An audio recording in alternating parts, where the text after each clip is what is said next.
basically just the causes. I mean, you know, there's a lot of situations going on out here in our communities, in our society right now.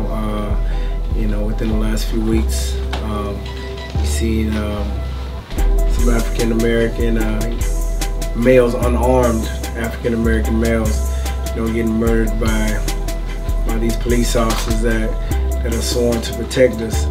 But we don't feel so safe, you know, nowadays. So, you know, so hard to try to keep faith into a system that continues to fail us. You know, a lot of people, like, they see us as, you know, just as monsters in the ring, you know, beating the hell out of each other. But I believe that at the end of the day, you know, we're people and we can stand for a real cause. When Berto called me, I was just sitting down, you know, not doing too much, and he told me what he wanted to do. And at first, my very first thought was, you know, I'm not really a political guy. I don't think I want to get involved in that. And so I was like, you know what? I've been hearing about the stories, but let me dig a little bit deeper. Once I read, you know, story after story about what's been going on, it's really unbelievable to see what the people that are supposed to protect us are doing to us. And just like Berto said, we fighters, but we all got family, we all got friends, and we all got loved ones. So I put myself in their position. I said, you know what? Wow. I said, if my brother or my cousin or somebody that I'm close to was being strangled by a police officer under, you know, and he has no will, no way to get out, I can't breathe. I was like, man, I'm behind you 100% with that, you know. So for me, today is, you know, wearing these shirts is more than just, you know, me being a boxer and, you know, let's you know, come together and show that, like, I really want to get behind this movement. And, you know, it's not every police officer. I want to make that clear. It's not every police officer, and we can't completely take our trust out of the people that are, you know, appointed to protect us and, you know, basically serve us.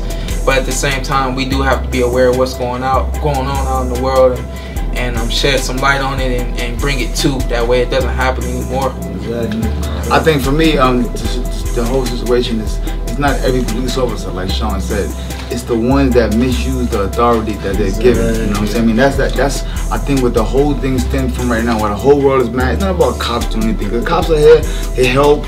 You know, some good things happen, bad things happen. You know what I'm saying? But the whole thing is they are misusing the power. You cannot do that. I mean, us as fighters, what if we just decided that we want to walk the streets and punch people in the face?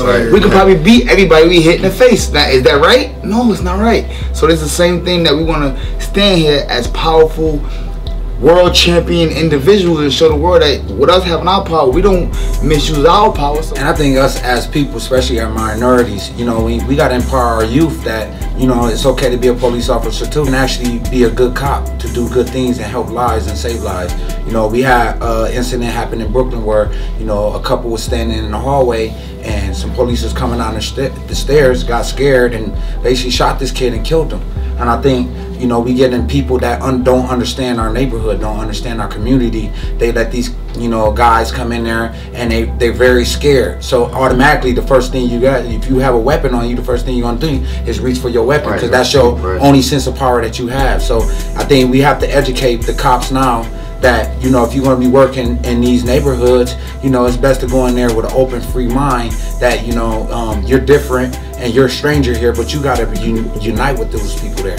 That's the other part about the movement that I appreciate, is even though, you know, we all in black, you know, people see black men wearing all black and the first thought is, oh no. But on our shirts it says hands up. We letting y'all know that even though we're wearing black, we want to be an example, but also an example that there's peace. You know, not an example that we want to afflict punishment or retaliate, but we want to resemble peace. That, you know, we are going to be respectful and understanding to the situations that have happened, but they need to stop. You know what I mean? So I've never seen a violent person with their hands up. There's no violence to this. This is humble. You know, and then I mean, there was even an incident where this police officer is telling this guy to get out of his car. The guy has his hands outside the car and he's saying, "I'm scared to get out of the car." I think I've seen it. The kid, the guy's son videotaped it with his phone. He's saying, "I'm scared to get out of the car. I don't know what you're gonna do to me." And the police officer is just on 10, yelling at the top of his lungs and actually bust the guy's door open or his window. His window, yeah. And that upset me because I'm like, you know, Hands here up. we are. We trying to do the best we can, and we trying to live right and do by the law, and then the law, you know, doesn't. We as the people though gotta not misinterpret the law, and we gotta really and truly that's another thing. understand it. It's just like when we get in certain situations, like I say, I mean, it's most of us, you know, we come from, you know, certain types of neighborhoods. You know, I mean, I'm from the hood. I feel a lot of these guys, you know, I mean, they grew up in certain, you know, circumstances. You know, when we see situations like this, or we hear about situations like this, about cops, you know, beating up this guy, or they, you know what I mean, are they shooting at this guy, shooting at this guy. You know, our first mentality, you know, once we see a police officer or police officers in the vicinity of us, either to run or to do something so we can just get away. You know what I mean? Because we don't know what's going to happen. You know it ain't gonna be good. We know it ain't gonna be good, so we don't know what's going to happen because, like I said, the last few weeks, a lot of this stuff here, you know, has been very blatant. It's not a black and white thing. You know what I'm saying? Not. There's a video right now that just happened yesterday where a white cop was stomping the white guy in the face. He was stomping his face, hitting him with a flashlight, telling him, "Don't move." He like, well, how was it not moving? You banging me with a flashlight and got your foot on my face. Like, how am I not gonna move? Like, I don't understand what you telling me to do. When the whole Ferguson thing happened, and you know, regardless of the fact of Mike Brown being who he was and what they portray him to be. You know what I'm saying? It's still a mother lost their kid, you know what I'm saying? And, you know, whether if you black or white, you should, you know, recognize to have some kind of, you know, feeling towards his family, you know, regardless who he was. You know, it's a really dark time and a really dark place for people right now. And I think this is the time for not just like blacks to unite, but people come together all together. As soon as, you know, like I said, you know, it just continues to be, you know, a positive look on all things, and we continue to let our voices be heard. You know, they won't be able to have no choice but to deny us. And I think it's just, you know, great just here that we're here sitting here now and just really just making an impact, you know, within the boxing world, because it's been a while since we've really, you know, had a voice. You know what I mean? Exactly, like I said, like, you know, they look at us and they portray us in a certain type of light, and so. You know, so it's great that we can just come together. This is the perfect light for us, you know what I mean?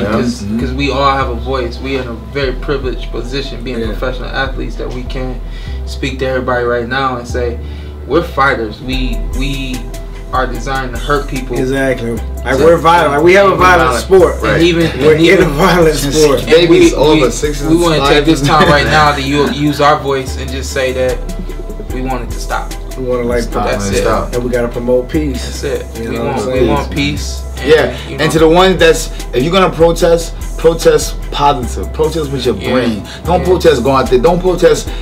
You know what I'm saying? Like we say in the hood, don't protest if you're hungry. You're trying to come up. You know what I'm saying? Don't do that. Because you out there looting and rioting and doing the negative part, you making everybody look bad. That's not everybody. Do anything. Like I say, it just has to be consistent, man. Like I say, it doesn't matter if you try to do something on Black Friday or on Christmas, not buy anything. And this has to be something that's consistent, because a lot of situations happen.